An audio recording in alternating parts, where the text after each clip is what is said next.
Sa una guys ay nag-uusap pa.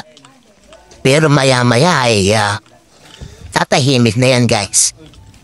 Ganyan daw talaga pag aakit ng bundok. Sa una talagang maingay pa, masaya, nag-aahag, nagtatawaran, nagkukwentuhan, etc.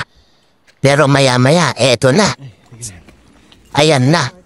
Kaya pala tinawag siya na Kalawit guys kasi lalawit talaga dila mo dito sa Mount Kalawit.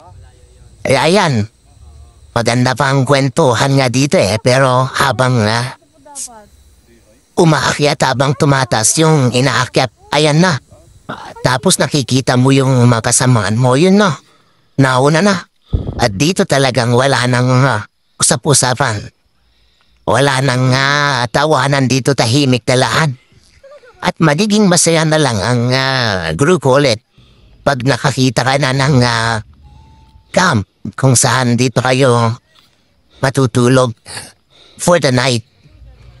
Ito, 4 na oras pa lang, meron pang 8 oras. Pataas, kaya yan.